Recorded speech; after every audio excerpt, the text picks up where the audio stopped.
ಒಂದು ದೇಶದಲ್ಲಿ ಯುವಕರು ಬೀದಿಗಿಳಿದು ಹೋರಾಟ ಮಾಡಿದಾಗ ಅದು ಒಂದು ಭವಿಷ್ಯದ ಕೂಗಾಗಿರುತ್ತೆ. ಯಾಕಪ್ಪ ಈ ವಿಚಾರನ ಹೇಳ್ತಾ ಇದ್ದೀನಿ ಅಂತಂದ್ರೆ, ಯೂಶುವಲಿ ನಾವೆಲ್ಲ ಜೆನ್ಜಿ ಕಿಡ್ ಅಥವಾ ಮಿಲೇನಿಯಂ ಕಿಡ್ಸ್ ಅಂತಂದಿದ್ದ ತಕ್ಷಣ ಅವರು ಆರಾಮಾಗಿ ಅವ್ರ ಪಾಡ್ಗೆ ಅವ್ರದ್ದು ನೋಡ್ಕೊಂತಾರೆ. ದೇಶದ ಬಗ್ಗೆ ಈ ತರ ಬೆಳವಣಿಗೆ ಇದ್ರದ್ದೆಲ್ಲ ಅವ್ರಿಗೆ ಅಷ್ಟು ಯೋಚನೆ ಇರಲ್ಲ ಅಂತ ಅನ್ಕೊಂಡಿದ್ದಂತ ಒಂದು ಪರ್ಸ್ಪೆಕ್ಟಿವ್ ನ ಇತ್ತೀಚಿನ ದಿನಗಳಲ್ಲಿ ಚೇಂಜ್ ಮಾಡ್ತಾ ಇದ್ದಾರೆ. ಯಾಕಪ್ಪ ಈ ವಿಚಾರನ ಹೇಳ್ತಾ ಇದ್ದೀನಿ ಅಂತಂದ್ರೆ, ರೀಸೆಂಟ್ ಆಗಿ ನಡೆದಂತ ನೇಪಾಳದಲ್ಲಿ ಒಂದು ದೊಡ್ಡ ದಂಗೆ ಹೇಳಿದ್ರು ಗೊತ್ತಾ ಜನಗಳು, ಅದರಲ್ಲಿ ಮೇಜರ್ ಪಾರ್ಟ್ ಇದ್ದಿದ್ದೆ ಈ ಜೆನ್ಜಿ ಕಿಡ್ಗಳು. ಜೆನ್ಜಿ ಕಿಡ್ಗಳು ನಮ್ಮ ದೇಶದ ಬೆಳವಣಿಗೆ ಆಗ್ತಾ ಇಲ್ಲ, ರಾಜಕಾರಣಿಗಳು ಅವ್ರದೇ ಆದ ರೂಟಲ್ಲಿ ಹೋಗ್ತಾ ಇದ್ದಾರೆ, ಅವ್ರವ್ರಿಗೆ ಬೇಕಾದಂತವ್ರಿಗೆ ಫೇವರ್ ಮಾಡ್ಕೊಂಡು ಹೋಗ್ತಾ ಇದ್ದಾರೆ.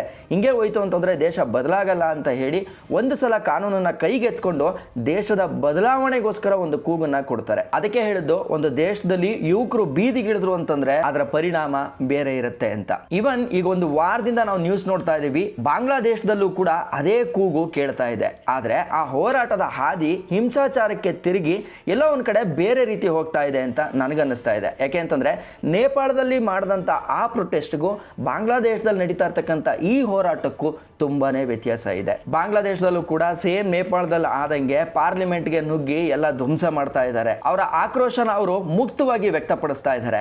ಆದ್ರೆ ಅವ್ರು ಯಾವ್ದ್ರಲ್ಲಿ ತಪ್ಪು ಮಾಡಿದ್ರು, ಎಡವಟ್ ಮಾಡಿದ್ರು, ಮತ್ತೆ ಅಲ್ಲಿ ಏನೇನ್ ನಡೀತು ಅನ್ನೋ ಕಂಪ್ಲೀಟ್ ಡೀಟೇಲ್ಸ್ ನಾನು ಈ ವಿಡಿಯೋದಲ್ಲಿ ನಿಮಗೆ ತಿಳಿಸ್ಕೊಡಕ್ ಬಂದಿದ್ದೀನಿ. ಅದಕ್ಕಿಂತ ಮುಂಚೆ ನೀವೇನಾದ್ರೂ ಈ ಚಾನಲ್ಗೆ ಹೊಸಬರಾಗಿತ್ತು ಅಂತಂದ್ರೆ ಈಗಲೇ ಸಬ್ಸ್ಕ್ರೈಬ್ ಮಾಡ್ಕೊಳ್ಳಿ. ಇದೇ ರೀತಿ ಇನ್ಫಾರ್ಮೇಟಿವ್ ವಿಡಿಯೋಗಳನ್ನ ನಿಮ್ಗೆ ತಲುಪಿಸುವಂತ ಕೆಲಸನ ನಾನು ಮಾಡ್ತೀನಿ. ಜುಲೈ 2024 ಬಾಂಗ್ಲಾದೇಶದ ರಾಜಧಾನಿಯಾಗಿರ್ತಕ್ಕಂಥ ಢಾಕಾ ನಗರದಲ್ಲಿ ಒಂದು ಹೋರಾಟ ಶುರು ಆಗುತ್ತೆ. ಆದ್ರೆ ಅಲ್ಲಿ ಯಾವುದೇ ರೀತಿ ಕಲ್ಲಿನ ಶಬ್ದ ಕೇಳಿಸಲ್ಲ, ತೀವ್ರ ಹೋರಾಟದ ಸ್ವರೂಪ ಇರಲ್ಲ. ಬದಲಾಗಿ ಶಾಂತ ರೀತಿಯಲ್ಲಿ ಫ್ಲೆಕ್ಸ್ ನ ಇಟ್ಕೊಂಡು ಯುವ ಜನಾಂಗ ಒಂದು ಘೋಷಣೆನ ಕೂಗ್ತಾರೆ. ಓದಿರೋ ನಮಗೆ ಯಾಕೆ ಕೆಲಸ ಸಿಗ್ತಾ ಇಲ್ಲ, ಮೆರಿಟ್ ಬಂದಿದ್ರು ಕೂಡ ನಮ್ಗೆ ಯಾಕೆ ಅವಕಾಶಗಳು ಸಿಗ್ತಾ ಇಲ್ಲ ಅಂತ ಅನ್ಬಿಟ್ಟು ಕೂಗ್ತಾರೆ. ಬಾಂಗ್ಲಾದೇಶದಲ್ಲಿ ಸರ್ಕಾರದ ಉದ್ಯೋಗ ಏನಾದ್ರೂ ಬೇಕು ಅಂತಂದ್ರೆ ಅದು ತುಂಬಾನೇ ಕಷ್ಟ. ಹಳೆಯ ಸ್ವಾತಂತ್ರ್ಯ ಹೋರಾಟಗಾರರ ಕುಟುಂಬಗಳಿಗೆ ರಿಸರ್ವೇಶನ್ ನ ಮಾಡಿ ಇದರಿಂದ ನಿಜವಾಗ್ಲೂ ಪ್ರತಿಭಾವಂತ ವಿದ್ಯಾರ್ಥಿಗಳು ಅವಕಾಶ ವಂಚಿತರಾಗ್ತಾ ಇದ್ದಾರೆ. ಕಾನೂನಿನ ಪ್ರಕಾರ ಅದಲ್ಲಿ ಸರಿ ಇರ್ಬೋದು, ಆದ್ರೆ ಯುವಕರಿಗನ್ಸಿದ್ದೇನು ಅಂತಂದ್ರೆ, ನಾವು ಅರ್ಹರಾಗಿದ್ದೀವಿ ಆದ್ರೆ ಅವಕಾಶ ನಮಗ್ ಸಿಗ್ತಾ ಇಲ್ವಲ್ಲ, ನಮ್ಮದೇನ್ ತಪ್ಪಿದೆ ಅಂತ ಅನ್ಬಿಟ್ಟು ಕ್ವಶನ್ ಮಾಡಕ್ ಶುರು ಮಾಡ್ತಾರೆ. ಮೊದಲು ಈ ಹೋರಾಟ ಶಾಂತಿಯುತವಾಗಿ ನಡೆಯುತ್ತೆ, ಫ್ಲೆಕ್ಸ್ ಬ್ಯಾನರ್ಗಳನ್ನ ಹಿಡ್ಕೊಂಡು ನ್ಯಾಯನ ಕೇಳ್ತಾರೆ. ಆದ್ರೆ ಸರ್ಕಾರದ ಪ್ರತಿಕ್ರಿಯೆ ಹೆಂಗಿತ್ತು ಅಂತಂದ್ರೆ, ಯಾರು ಈ ವಿಚಾರದ ವಿರುದ್ಧ ಧ್ವನಿ ಎತ್ತುತ್ತಾರೋ ಆ ಒಂದು ಪ್ರೊಟೆಸ್ಟ್ ಮಾಡಂತ ವಿದ್ಯಾರ್ಥಿಗಳ ಮೇಲೆ, ಯುವಕರುಗಳ ಮೇಲೆ ಲಾಠಿ ಪ್ರಹಾರನ ಮಾಡ್ತಾರೆ, ಅವ್ರನ್ನ ಬಂಧನ ಮಾಡ್ತಾರೆ, ಇಂಟರ್ನೆಟ್ ನ ಕಟ್ ಮಾಡಂತ ಪ್ರಯತ್ನ ಮಾಡ್ತಾರೆ. ಅಲ್ಲೇ ನೋಡಿ ಶಾಂತಿ ಕೂಗು ಸ್ಟಾಪ್ ಆಗುತ್ತೆ, ದಂಗೆಯ ಬೆಂಕಿ ಬಾಂಗ್ಲಾದೇಶದಲ್ಲಿ ಹೊತ್ತಿ ಉರಿಯೋಕ್ ಶುರು ಆಗುತ್ತೆ. ಈ ಹೋರಾಟಕ್ಕೆ ಒಬ್ಬ ನಾಯಕನ ಅವಶ್ಯಕತೆ ಬಾಂಗ್ಲಾದೇಶದ ಯುವಕರಿಗೆ ಬೇಕಾಗಿತ್ತು. ಆವಾಗಲೇ ಒಬ್ಬ ಯುವಕ ಈ ಒಂದು ಹೋರಾಟದ ಮುಂದಾಳತ್ವನ ತಗೋತಾನೆ. ಅವನ ಹೆಸರೇ ಶರೀಫ್ ಒಸ್ಮಾನ್ ಹದಿ ಅಂತ. 2024 ಬಾಂಗ್ಲಾದೇಶದ ಯುವ ಜನಾಂಗದ ಒಂದು ಚಳುವಳಿಗೆ ಈತ ನಾಯಕತ್ವನ ವಹಿಸ್ಕೊತಾನೆ. ಅವನು ರಾಜಕಾರಣದ ಬ್ಯಾಕ್ ಗ್ರೌಂಡ್ ಇಂದ ಬಂದವನಲ್ಲ. ಅವನು ಹೇಳ್ತಾ ಇದ್ದಿದ್ದು ಸಿಂಪಲ್ ಲಾಜಿಕ್, ಈ ರಾಜಕೀಯ ಯಾರ್ದಾದ್ರೂ ಆಗಿರ್ಲಿ, ಆದ್ರೆ ಭವಿಷ್ಯ ನಮ್ಮದಾಗಿರ್ಬೇಕು, ಓದದಂತ ಪ್ರತಿಭಾನ್ವಿತ ವಿದ್ಯಾರ್ಥಿಗಳದಾಗಿರ್ಬೇಕು, ನಮ್ಮನ್ನ ಅವಕಾಶಿತ ವಂಚಿತರನ್ನಾಗಿ ಮಾಡಬೇಡಿ ಅಂತ ಹೇಳಿ ಈ ಒಂದು ಹೋರಾಟಕ್ಕೆ ಇನ್ನೂ ಕೂಡ ಶಕ್ತಿನ ತುಂಬುತ್ತಾನೆ. ಆದ್ರೆ 2025 ಡಿಸೆಂಬರ್ 12 ಯಾರೋ ಅವನನ್ನ ಶೂಟ್ಔಟ್ ಮಾಡ್ತಾರೆ. ಇದನ್ನ ನೋಡಿ ಜನ ಬೆಚ್ಚಿ ಬೀಳ್ತಾರೆ.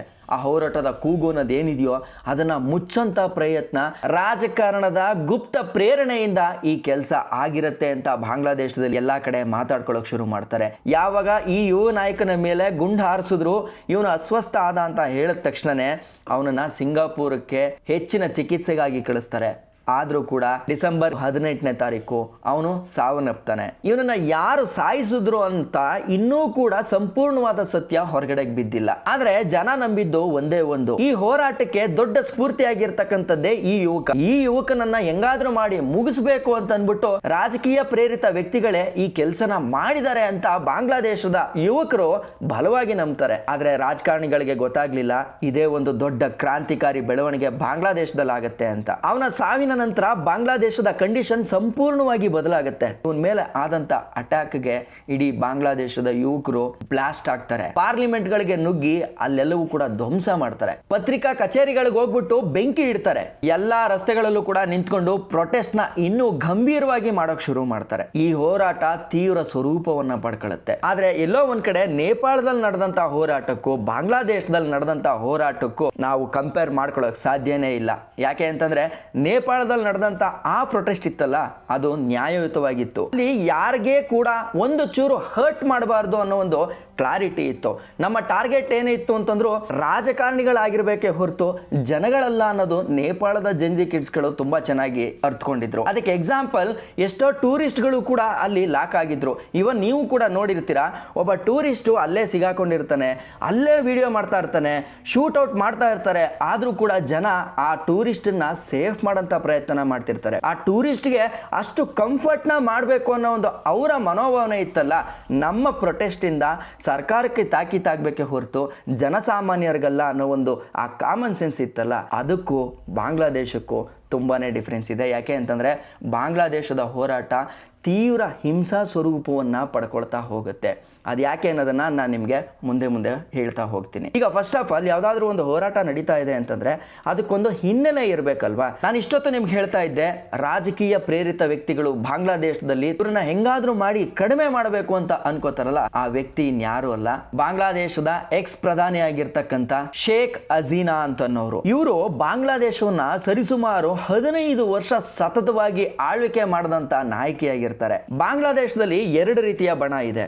ಒಂದು ಬಣ ಇವರು ನಮ್ಮ ಬಾಂಗ್ಲಾದೇಶನ ಅಭಿವೃದ್ಧಿ ಮಾಡ್ತಕ್ಕಂಥ ನಾಯಕಿ ಅಂತ ಹೇಳೋ ಒಂದು ಬಣ ಆದ್ರೆ, ಇನ್ನೊಂದು ಬಣ ಇವರು ನಮ್ಮ ದೇಶದ ಅಭಿವೃದ್ಧಿ ಮಾಡ್ತಕ್ಕಂಥ ನಾಯಕಿ ಅಲ್ಲ, ಬದಲಾಗಿ ಇವ್ರ ಕಡೆಗೆ ಮೀಸಲಾತಿನ ಇಟ್ಕೊಂಡು ಅದನ್ನ ಹಂಗೆ ಕ್ಯಾರಿ ಮಾಡಿಕೊಂಡು ಪ್ರತಿಭಾನ್ವಿತ ವಿದ್ಯಾರ್ಥಿಗಳಿಗೆ ಅವಕಾಶ ವಂಚಿತರನ್ನಾಗಿ ಮಾಡೋದ್ರಲ್ಲೇ ಈ ಹಸೀನಾ ಅವರ ಒಂದು ಪಾತ್ರ ತುಂಬಾ ಇದೆ ಅಂತ ಹೇಳಿ ನಂಬ್ತಾ ಇದ್ರು. ಈ ರೀತಿ 2 ಬಣಗಳು ಬಾಂಗ್ಲಾದೇಶದಲ್ಲೇ ಒಳಗದ್ದಲಗಳನ್ನ ಮಾಡ್ಕೋತಾ ಇತ್ತು. ಹಾಗಾದ್ರೆ ಅವ್ರ ಮೇಲೆ ಕೇಳಿ ಬಂದಂತ ಆರೋಪಗಳು ಯಾವ್ಯಾವ್ದಪ್ಪ ಅಂತಂದ್ರೆ, ಅಧಿಕಾರನ ದುರ್ಬಳಕೆ ಮಾಡ್ಕೊಡೋದು, ಭ್ರಷ್ಟಾಚಾರಕ್ಕೆ ಒಂದು ಲಿಮಿಟೇ ಇಲ್ಲದೆ ಇರಂಗ್ ಮಾಡಿದ್ದು, ವಿರೋಧಿಗಳ ಧ್ವನಿಯನ್ನ ಶಮನ ಮಾಡ್ತಕ್ಕಂಥ ಕೆಲಸ. ಅಂದ್ರೆ ಇವರ ವಿರುದ್ಧ ಯಾರು ಮಾತಾಡಿದ್ರು ಸರಿ, ಅವ್ರನ್ನ ಏನಾದ್ರೂ ಮಾಡಿ ಅವ್ರ ವಾಯ್ಸ್ ಅನ್ನ ಹಂಗೆ ಸ್ಟಾಪ್ ಮಾಡಿಸ್ಬೇಕು ಅಥವಾ ಅವ್ರನ್ನ ಮುಗಿಸ್ಬೇಕು.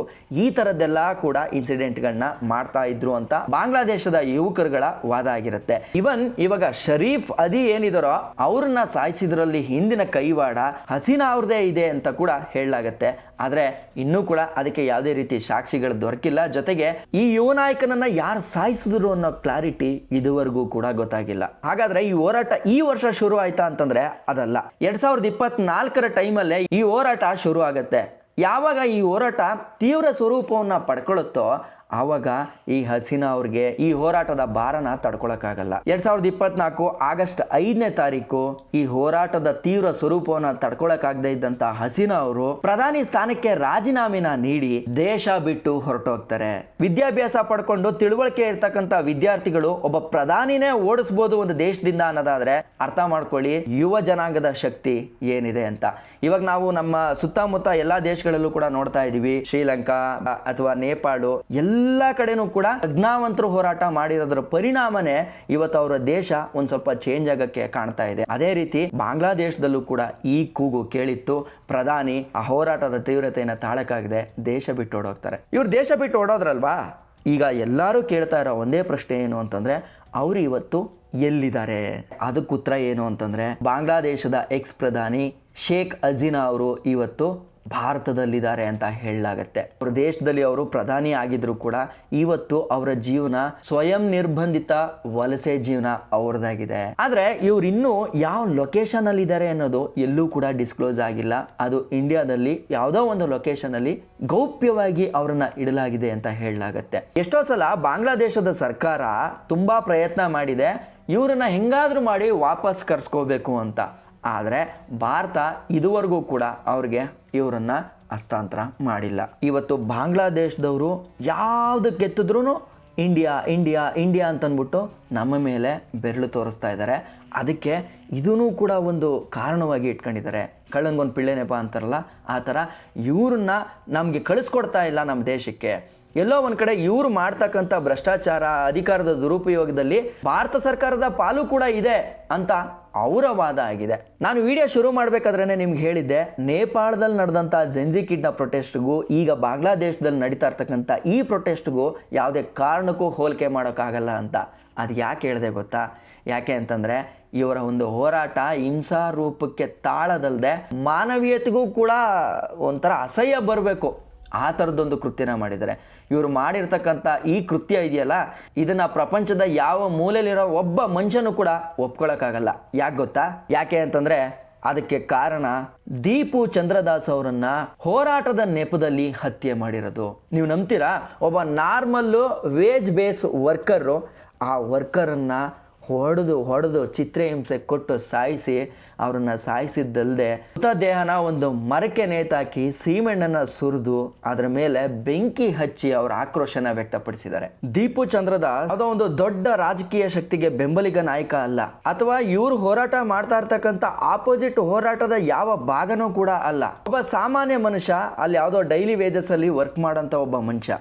ಆದರೆ ಈ ಹೋರಾಟದ ಮಧ್ಯದಲ್ಲಿ ಅವನನ್ನ ಗುಂಪೊಂದು ಕ್ರೂರವಾಗಿ ಹತ್ಯೆ ಮಾಡಿ ಅವನ ಶರೀರವನ್ನ ಬೆಂಕಿಗೆ ಆಹುತಿ ಮಾಡ್ತಾರೆ. ನ್ಯೂಸ್ ಆರ್ಟಿಕಲ್ಗಳ ಪ್ರಕಾರ ಯಾಕೆ ಇವನನ್ನ ಕೊಂದ್ರು ಅಂತ ಹೇಳೋದಾದ್ರೆ, ಅವನ ಹೋರಾಟಗಾರನೂ ಅಲ್ಲ, ಅವನ ರಾಜಕಾರಣಿನೂ ಅಲ್ಲ, ಅವನೊಬ್ಬ ಹಿಂದೂ ಅನ್ನೋ ಒಂದು ಉದ್ದೇಶಕ್ಕಂತೆ. ಇದು ಎಷ್ಟರ ಮಟ್ಟಿಗೆ ಸತ್ಯನೋ ಸುಳ್ಳೋ ನನಗಂತೂ ಗೊತ್ತಿಲ್ಲ. ಜಸ್ಟ್ ಅವನ ಧರ್ಮನ ಕೇಳ್ಕೊಂಡು ಈ ಹೋರಾಟದ ಮಧ್ಯದಲ್ಲಿ ಅವನನ್ನು ಹತ್ಯೆ ಮಾಡ್ತಾರೆ ಅನ್ನೋದಾದರೆ, ಇವ್ರು ಮಾಡಿದಂಥ ಈ ಹೋರಾಟ ಏನಕ್ಕೂ ಯೂಸ್ ಇಲ್ಲ ಅಂತ ನನಗನ್ಸುತ್ತೆ. ಯಾಕೆ ಅಂತಂದರೆ ಮಾನವೀಯತೆಗಿಂತ ದೊಡ್ಡ ಧರ್ಮ ಯಾವುದೂ ಇಲ್ಲ ಅಂತ ನಂಬಬೇಕು. ಆದರೆ ಅದರ ಮಧ್ಯದಲ್ಲಿ ಇವ್ರಿಗೇನೋ ಫ್ರೀಡಮ್ ಸಿಗುತ್ತೆ ಅಥವಾ ಇವ್ರಿಗೇನೋ ಬಂದ್ಬಿಡುತ್ತೆ ಅನ್ನೋ ಒಂದೇ ಒಂದು ಕಾರಣದಲ್ಲಿ ಇವರು ಹೋರಾಟದ ಹಾದಿನ ಬಿಟ್ಟು ಮತ್ತೆ ಧರ್ಮನ ನೋಡಿ ಒಬ್ಬರನ್ನ ಸಾಯಿಸ್ತಾರೆ ಅಂತಂದರೆ ಇವ್ರು ಯಾವ ಸೀಮೆಗೋಸ್ಕರ ಈ ಹೋರಾಟನ ಮಾಡಬೇಕಾಗಿತ್ತು? ಹೋರಾಟದ ಹೆಸರಲ್ಲಿ ಧರ್ಮನ ಗುರಿ ಮಾಡಿಕೊಂಡು ಒಬ್ಬನ ಹತ್ಯೆ ಮಾಡ್ತಾರೆ ಅಂತಂದರೆ ಇದು ಒಂದು ನಿಜವಾದ ಹೋರಾಟನೇ ಅಲ್ಲ, ಬದಲಾಗಿ ಇದೊಂದು ಅಪರಾಧ. ಈ ಘಟನೆಯನ್ನ ನಾನಲ್ಲ, ನೀವಲ್ಲ, ಯಾರೇ ಆದರೂ ಕೂಡ ಖಂಡಿಸ್ಬೇಕು. ಮತ್ತೆ ಈ ರೀತಿ ಒಂದು ಘಟನೆ ಪ್ರಪಂಚದ ಯಾವ ಮೂಲೆಯಲ್ಲೂ ಕೂಡ ನಡಿಬಾರ್ದು. ನಮ್ಮ ಧರ್ಮದವನು ಅಲ್ಲ ಅನ್ನೋ ಒಂದೇ ಒಂದು ಉದ್ದೇಶಕ್ಕೆ ಒಂದು ಕೊಲೆ ಮಾಡ್ತಾರೆ ಅಂತಂದರೆ ಅವರಷ್ಟು ಕೀಚಕರು ಇನ್ನೊಬ್ಬರಿಲ್ಲ. ಅವರು ಯಾವುದೇ ಉದ್ದೇಶಕ್ಕಾಗಿ ಹೋರಾಟ ಮಾಡಿದ್ರೂ ಕೂಡ ಅದು ಸಫಲ ಆಗಲ್ಲ ಅಂತ ನನಗನ್ಸುತ್ತೆ. ಸೊ ನಿಮಗೇನನ್ಸುತ್ತೆ ಅದನ್ನು ಕೂಡ ಕಮೆಂಟ್ ಮಾಡಿ ತಿಳಿಸಿ. ಇಂಡಿಯಾದ ಎಂಬೆಸಿ ಮೇಲೂ ಕೂಡ ಹೋಗಿ ಅಟ್ಯಾಕ್ ಮಾಡ್ತಾರೆ. ಇವ್ರ ತಲೆಯಲ್ಲಿರೋದು ಒಂದೇ ಒಂದು, ಭಾರತ ಸರ್ಕಾರ ಇಲ್ಲಿಯ ರಾಜಕಾರಣಿಗಳಿಗೆ ಸಪೋರ್ಟ್ ಮಾಡ್ತಾ ಇದೆ, ಸೊ ನಾವಿವಾಗ ಡೈರೆಕ್ಟ್ಲಿ ಆರ್ ಇಂಡೈರೆಕ್ಟ್ಲಿ ಇಂಡಿಯಾದವ್ರ ಮೇಲೆ ನಾವು ಯುದ್ಧ ಮಾಡಬೇಕು ಅನ್ನೋ ಥರ ಬರ್ತವ್ರೆ ಅಂತ ಅನ್ಸುತ್ತೆ. ಮೇ ಬಿ ಇದು ಯಾವ ಮಟ್ಟಕ್ಕೆ ಸರಿ ಅಂತ ಗೊತ್ತಿಲ್ಲ. ಅವ್ರಿಗಿನ್ನ ಅಷ್ಟು ಬುದ್ಧಿ ಇಲ್ಲ ಅಂತ ಕಾಣಿಸುತ್ತೆ. ಅವ್ರ ಎಂಬೆಸಿಯನ್ನು ಇಲ್ಲಿರುತ್ತೆ. ಇಂಡಿಯಾದ ಎಂಬೆಸಿ ಮುಂದೆ ಪ್ರತಿಭಟನೆ ಮಾಡಿದ್ರು, ಅದನ್ನು ಎಲ್ಲನೂ ಧ್ವಂಸ ಮಾಡೋಂಥ ಪ್ರಯತ್ನ ಮಾಡಿದ್ರು. ಜೊತೆಗೆ ಈಗೇನಾಯಿತು, ಎಂಬೆಸಿನ ಕ್ಲೋಸ್ ಮಾಡಿದ್ದಾರೆ. ಸಂಭವ್ ವಿದ್ಯಾವಂತರು ಏನು ಹೋರಾಟನ ಮಾಡಿದ್ರು ನೇಪಾಳದವ್ರ ಥರ ಮಾಡಿದರೆ ಒಪ್ಕೋಬೋದಿತ್ತು. ಯಾಕೆಂದರೆ ನೇಪಾಳದವರು ಇವತ್ತೊಂದು ದಿನ ಕೂತ್ಕೊಂಡು ಎಲ್ಲನೂ ಧ್ವಂಸ ಮಾಡಿದ್ರು, ಮಾರನೇ ದಿನಕ್ಕೆ ದೇಶನ ಕಟ್ಟಬೇಕು ನಾವು ಅನ್ನೋಷ್ಟು ವಿದ್ಯಾವಂತರಾಗಿದ್ದರು. ಆದರೆ ಇವರು ವಿದ್ಯಾವಂತರು ಒಂದು ಓದೋದಕ್ಕೋ ಅಥವಾ ಒಂದು ಬೇರೆ ಒಂದು ಭಾರತದ ಜೊತೆ ಆ್ಯಕ್ಚುಲಿ ಚೆನ್ನಾಗೇ ಇತ್ತು ರಿಲೇಷನ್ಶಿಪ್, ಏನು ಅಷ್ಟೇನು ಹಾಳಾಗಿರಲಿಲ್ಲ. ಬಟ್ ಇವಾಗ ಇವ್ರು ಮಾಡಿರೋಂಥ ಈ ಒಂದು ನೀಚ ಕೆಲಸಕ್ಕೆ ಏನಾಗುತ್ತೆ, ಅಬ್ಸಲ್ಯೂಟ್ಲಿ ಈ ಸಂಬಂಧ ಏನಿತ್ತು ಅದು ಕೆಟ್ಟೇ ಕೆಡುತ್ತೆ. ಇನ್ನು ನೆಕ್ಸ್ಟು ಅವ್ರು ನಮ್ಮ ದೇಶಕ್ಕೆ ಬರಬೇಕು ಅಂತಂದರೆ ಎಷ್ಟೆಲ್ಲ ಸಾಹಸ ಪಡಬೇಕು, ಅಥವಾ ಮುಂದಕ್ಕಿದು ಸಾಧ್ಯನಾ ಇಲ್ವಾ ಅನ್ನೋದನ್ನು ಕೂಡ ಯೋಚನೆ ಮಾಡಿದಂಥ ಅವರು ನನ್ನ ಪ್ರಕಾರ ದಡ್ರೆ. ಇದನ್ನ ಇವ್ರು ಏನೀಗ ಭಾರತದ ಮೇಲೆ ಇಷ್ಟೊಂದು ಆರೋಪಗಳನ್ನೆಲ್ಲ ಮಾಡ್ತಾ ಇದ್ದಾರಲ್ಲ, ಆದರೆ ಅವ್ರಿಗೆ ಇತಿಹಾಸ ಗೊತ್ತಿಲ್ಲ ಅಂತ ಕಾಣಿಸುತ್ತೆ. ಯಾಕೆ ಅಂತಂದರೆ 1971ರಲ್ಲಿ ಬಾಂಗ್ಲಾದೇಶ ಸ್ವತಂತ್ರ ಪಾಕಿಸ್ತಾನದಿಂದ ಪಡ್ಕೊಳ್ಳೋಕ್ಕೆ ಫುಲ್ ಆ್ಯಂಡ್ ಫುಲ್ ಸಪೋರ್ಟ್ ಮಾಡಿರೋದು ಭಾರತ. ಸಪೋರ್ಟ್ ಮಾಡಿದವ್ರು ಯಾರು ಅಂತ ನೆನೆಸ್ಕೊಬೇಕು. ಅವರ ಎಷ್ಟೋ ಶರಣಾರ್ಥಿಗಳಿದ್ರಲ್ಲ ಅವ್ರಿಗೆ ಆಶ್ರಯ ಕೊಟ್ಟಿದ್ದು ಭಾರತ ಅನ್ನೋದನ್ನು ಮರಿಬಾರ್ದು. ಈವನ್ ನಮ್ಮ ಮಿಲಿಟ್ರಿ ಸಪೋರ್ಟನ್ನು ಕೂಡ ಅವರು ಕೊಟ್ಟಿದೆ. ಅಂದರೆ ಸೈನಿಕರ ಸಪೋರ್ಟನ್ನು ಕೂಡ ಅವ್ರಿಗೆ ಫ್ರೀಡಮ್ಗೋಸ್ಕರ ಭಾರತ ಅಷ್ಟೊಂದು ಖರ್ಚು ಮಾಡಿದೆ, ಅಷ್ಟೆಲ್ಲ ಕೊಟ್ಟಿದೆ. ಆದರೆ ಇವತ್ತು ಭಾರತನೇ ಕೈ ತೋರಿಸ್ಕೊಂಡು ಎಲ್ಲದಕ್ಕೂ ಭಾರತನೇ ಕಾರಣ ಅಂತಂದ್ಬಿಟ್ಟು ಅವರು ಮಾಡ್ತಾ ಇರೋ ಈ ಕೆಲಸ ನೋಡ್ತು ಅಂತಂದರೆ ನಿಜವಾಗ್ಲೂ ಇದೊಂದು ಯಾಕೋ ಕರ್ಟೆಸಿ ಇಲ್ಲ ಅಂತ ಕಾಣಿಸುತ್ತೆ ಆ ದೇಶಕ್ಕೆ. ಈಗೇನಾಯಿತು, ದೇಶದ ಆರ್ಥಿಕತೆ ಕುಸಿದೋಗಿದೆ. GDP almost ಅರ್ಧಕ್ಕರ್ಧ ಕುಸಿದಿದೆಯಂತೆ. ಇನ್ನು ಅವ್ರು ಇನ್ನೂ ಸ್ಟೇಬಲ್ ಆಗಿ ಎದ್ದೇಳಬೇಕು ಅಂತಂದ್ರೆ ಎಷ್ಟು ದಿನ ಆಗುತ್ತೆ ಅಲ್ವಾ? ಇವನ್ ನಿಮಗೆ ಗೊತ್ತಿರ್ಬೋದು, ಬಾಂಗ್ಲಾದೇಶದಲ್ಲಿ ಜಮಾನ್ದಿಂದನೂ ಕೂಡ ಗಾರ್ಮೆಂಟ್ ಇಂಡಸ್ಟ್ರಿ ಸಖತ್ತಾಗಿದೆ. ಇವನ್ ನಮಗೇನಾದರೂ ಕಾಂಪಿಟೇಷನ್ನ ಕೊಡ್ತಾರೆ ಅಂತಂದರೆ ಒಂದು ಲೆವೆಲ್ಗೆ ಇವರೇ ಬರ್ತಾಯಿದ್ರು. ಈಗ ನಮ್ಮ ತಮಿಳ್ನಾಡಲ್ಲಿ ಮತ್ತು ನಮ್ಮ ಬೆಂಗಳೂರು, ಕರ್ನಾಟಕ ಈ ರೀಸನ್ಗಳಲ್ಲಿ ಎಷ್ಟೋ ಗಾರ್ಮೆಂಟ್ಸ್ಗಳಿದೆಯಲ್ಲ, ಅವ್ರಿಗೆಲ್ಲರಿಗೂ ಕೂಡ ಕಾಂಪಿಟೇಟರ್ ಯಾರು ಅಂತಂದರೆ ಬಾಂಗ್ಲಾದೇಶದವರು. ಆದರೆ ಈ ಒಂದು ಹೋರಾಟದಿಂದ ಏನಾಗಿದೆ ಅಂತಂದರೆ ಕಾರ್ಖಾನೆಗಳೆಲ್ಲ ಮುಚ್ಚೋಗಿದೆ, ಆರ್ಡ್ರ್ಗಳೆಲ್ಲ ಕಡಿಮೆ ಆಗಿದೆ, ಅವ್ರಿಗೆ ಯುವಕರಿಗೆ ಕೆಲಸ ಇಲ್ಲ, GDP ಮೇಲೆ ಭಾರಿ ಒತ್ತಡ ಬಂದಿದೆ. ಇದು ನಮ್ಮ ಭಾರತಕ್ಕೆ ಒಂದು ಅವಕಾಶ ಅಂತಲೇ ಹೇಳ್ಬೋದು. ಯಾಕೆ ಅಂತಂದರೆ ಓಕೆ, ಈಗ ಅಲ್ಲಿ ಏನು ಆ ದ್ವೇಷದ ಹೋರಾಟ ನಡೀತಾ ಇದೆಯೋ ಅದನ್ನು ನಡಿಬಾರ್ದು ಅಂತ ಅನ್ಕೋಬೋದೇ ಹೊರತು, ಈ ಟೈಮಲ್ಲಿ ಈಗ ಅವ್ರ ಕೆಲಸ ಮಾಡೋದನ್ನ ಸ್ಟಾಪ್ ಮಾಡಿದ್ದಾರೆ ಅಂತಂದರೆ ಆಬ್ವಿಯಸ್ಲಿ ನಮಗಿದೊಂದು ಚಾನ್ಸು. ಸೊ ಈಗ ಏನು ಮಾಡ್ಬೋದು ಅಂತಂದರೆ ತಮಿಳ್ನಾಡಲ್ಲಿ ನೀವು ಕೇಳಿರ್ಬೋದು, ಈಗ ರೀಸೆಂಟಾಗಿ ಒಂದು 6-7 ತಿಂಗಳಿಂದ ಈ ಗಾರ್ಮೆಂಟ್ ಇಂಡಸ್ಟ್ರಿ ಅನ್ನೋದು ಕುಸಿದೋಗಿದೆ. ಅಂತಂದರೆ ಎಕ್ಸ್ಪೋರ್ಟ್ ಅಷ್ಟಾಗಿ ನಡೀತಾ ಇಲ್ಲ ಅಂತ ಕೇಳ್ಪಟ್ಟಿದೆ. ಸೊ ಇವಾಗ ಈ ಸಿಚುವೇಶನ್ನ ಉಪಯೋಗಿಸ್ಕೊಂಡ್ರೆ ಕರೆಕ್ಟಾಗಿ ಆ ತಿರುಪೂರ್ ಗಾರ್ಮೆಂಟ್ಸು ಮತ್ತು ನಮ್ಮ ಕರ್ನಾಟಕದ ಗಾರ್ಮೆಂಟ್ಸ್ಗಳು ಏನಿದೆಯೋ ಕೆಲಸನ ಕ್ಲೀನಾಗಿ ಮಾಡಿ, ಓಕೆ ಈಗ ಅವರು ಏನು ಕೊಡ್ತಾ ಇದ್ದಂಥ ಆ ಒಂದು ಎಕ್ಸ್ಪೋರ್ಟ್ ಬಿಸ್ನೆಸ್ನ ನಾವು ಹೆಂಗೆ ಕವರ್ ಮಾಡ್ಬೋದು ಅಂತ ಯೋಚನೆ ಮಾಡಿದ್ರೆ ಮೇ ಬಿ ಇದೆಲ್ಲೋ ಒಂದು ಕಡೆ ನಮ್ಮ ಒಂದು ಇಂಡಸ್ಟ್ರಿನ ಬೂಮ್ ಮಾಡೋಕ್ಕೆ, ಇಲ್ಲಿ ಉದ್ಯೋಗ ಸೃಷ್ಟಿಯಾಗೋಕ್ಕೆ ಸೊ ಇವೆಲ್ಲವೂ ಕೂಡ ಚಾನ್ಸಸ್ ಜಾಸ್ತಿ ಇದೆ. ಸೊ ಇಷ್ಟೆಲ್ಲ ಆಗಿದೆ. ಹಾಗಾದರೆ ಮುಂದಕ್ಕೆ ಏನು ಆಗ್ಬೋದು ಅಂತ ಕೇಳೋದಾದರೆ, ಈಗ ಏನು ಎಕ್ಸ್ ಪ್ರಧಾನಿ ಇದ್ರಲ್ಲ ಹಸೀನಾ ಅವರು, ಅವ್ರನ್ನ ಇಳಿಸಿದ ಮೇಲೆ ಒಂದು ಟೆಂಪ್ರವರಿ ಗೌರ್ಮೆಂಟ್ನ ಫಾರ್ಮ್ ಮಾಡಿದ್ದಾರೆ ಅಲ್ಲಿ. ಸೊ ಈಗ 2026ಕ್ಕೆ ಮೇ ಬಿ ಫೆಬ್ರವರಿ ಟೈಮ್ಗೆ ಅನ್ಕೊತೀನಿ ಅಲ್ಲಿ ಎಲೆಕ್ಷನ್ ನಡೆಯುತ್ತೆ. ಆ ಎಲೆಕ್ಷನ್ ಏನಾದರೂ ಶಾಂತಿಯಿಂದ ನಡೀತು ಅಂತಂದರೆ ಇವ್ರ ಜೀವನಕ್ಕೆ ಒಂದು ದಾರಿ ಆಗುತ್ತೆ. ಇಲ್ಲ ಮತ್ತೆ ಏನಾದರೂ ಶಾಂತಿ ಏನಾರು ಕದಿಡ್ತು ಅಂತಂದರೆ ಇನ್ನೊಂದು ಸಂಘರ್ಷದ ಅಧ್ಯಾಯ ಶುರು ಆದರೂ ಆಗ್ಬೋದು, ಹೇಳೋಕ್ಕಾಗಲ್ಲ. ಸೊ ಅವರ ಒಂದು ಭವಿಷ್ಯ ಏನಾಗಿದೆ ಅಂತಂದರೆ ಇವತ್ತು ಅವ್ರು ಏನು ನಿರ್ಧಾರನ ತಗೋತಾರೋ ಅದ್ರ ಮೇಲೆ ಡಿಪೆಂಡ್ ಆಗುತ್ತೆ. ಈಗ ಈ ಹೋರಾಟದ ಆದಿನ ಇವರು ತಮ್ಮ ದೇಶದ ಬೆಳವಣಿಗೆಗೆ ಬಿಟ್ಬಿಟ್ಟು ಧರ್ಮದ ಆಧಾರದ ಮೇಲೆ ಏನಾದ್ರು ಟಾರ್ಗೆಟ್ ಮಾಡಿಕೊಂಡು ಅಥವಾ ಭಾರತನೇ ಯಾವಾಗಲೂ ಕೈ ತೋರಿಸ್ಕೊಂಡು ಮಾಡ್ತಾ ಹೋಯ್ತು ಅಂತಂದರೆ ಖಂಡಿತ ಅವ್ರ ದೇಶ ಬದಲಾಗಲ್ಲ, ಇದೇ ಸ್ಥಿತಿನೇ ಅವರು ಅನುಭವಿಸ್ಬೇಕಾಗತ್ತೆ ಅಂತ ನನಗನ್ಸುತ್ತೆ. ನಿಮ್ಗೇನಿಸುತ್ತೆ ಕಮೆಂಟ್ ಮಾಡಿ ತಿಳಿಸಿ. ಜೊತೆಗೆ ಕೊನೆಯಲ್ಲಿ ಒಂದೇ ಒಂದು ಮಾತು ಹೇಳ್ತೀನಿ, ಹೋರಾಟ ಮನುಷ್ಯನಿಗೆ ಇರಬೇಕು. ಒಬ್ಬ ಬೆಳೆಯೋಂಥ ಮನುಷ್ಯನಿಗೆ ಬೇಕಾಗಿರೋಂಥ ದೊಡ್ಡ ಗುಣ ಯಾವುದು ಅಂತಂದರೆ ಹೋರಾಟ ಮತ್ತು ಕೆಲಸ. ಇವೆರಡೂ ಕೂಡ ತಪ್ಪು ದಾರಿನಲ್ಲಿ ಉಪಯೋಗಿಸ್ಕೊಂತು ಅಂತಂದರೆ ಆ ಮನುಷ್ಯ ಬೆಳೆಯೋಕ್ಕೆ ಆಗಲ್ಲ ಅಂತ ನನ್ನ ಭಾವನೆ. ಹೋರಾಟ ಮಾಡಬೇಕು, ಆಕ್ರೋಶ ಇರಬೇಕು, ಆದರೆ ಅದರಿಂದ ಮಾನವೀಯತೆ ಸುಡಬಾರ್ದು. ಇವತ್ತು ಏನಲ್ಲಿ ಬಾಂಗ್ಲಾದೇಶದಲ್ಲಿ ನಡೀತಾ ಇದೆಯೋ ಅವ್ರ ಹೋರಾಟ ಕರೆಕ್ಟಾಗಿ ನಡೆದಿದ್ದು, ಈಗ ಆ ವ್ಯಕ್ತಿನ ಸುಡದೆ ಹೋಗಿದ್ದಿದ್ದರೆ ಒಳ್ಳೆ ರೀತಿಯಲ್ಲಿ ದೇಶಗಳು ಕೂಡ ಅದಕ್ಕೆ ಸಪೋರ್ಟ್ ಮಾಡ್ತಾಯಿತ್ತು. ಯಾಕಂತಂದರೆ ಉದ್ದೇಶ ಕರೆಕ್ಟಾಗಿದೆ ಅಂತ. ಆದರೆ ಈಗ ಒಬ್ಬ ಮನುಷ್ಯನ, ಒಬ್ಬ ಡೈಲಿ ವೇಜ್ ವರ್ಕರನ್ನು ಹಿಡ್ಕೊಂಡು ಹೊಡೆದು ಅವನನ್ನು ನೇಣ ಹಾಕಿ, ಅಂದರೆ ನೇತು ಹಾಕಿ ಅವನ್ನ ಸೀಮೆಣ್ಣೆ ಸುಟ್ಟು ಸಾಯಿಸ್ತಾರೆ ಅಂತಂದರೆ ಆ ಒಂದು ಘಟನೆಗೆ ಆದ ಮೇಲೆ ಆ ದೇಶಕ್ಕೆ ಯಾರು ಅಂತ ಸಪೋರ್ಟ್ ಕೊಡ್ತಾರೆ? ಈಗ ದೀಪು ಚಂದ್ರದಾಸನ್ ಅವರು ಬರೀ ಒಬ್ಬ ವ್ಯಕ್ತಿ ಅಲ್ಲ, ಬದಲಾಗಿ ಪಾಪ ಈಗ ಒಬ್ಬ ಒಂಥರ ಹೆಂಗೆ ಹೇಳೋದು, ಆ ಒಂದು ಇದರಲ್ಲಿ ಬಲಿಯಾದಂಥ ವ್ಯಕ್ತಿ ಪಾಪ.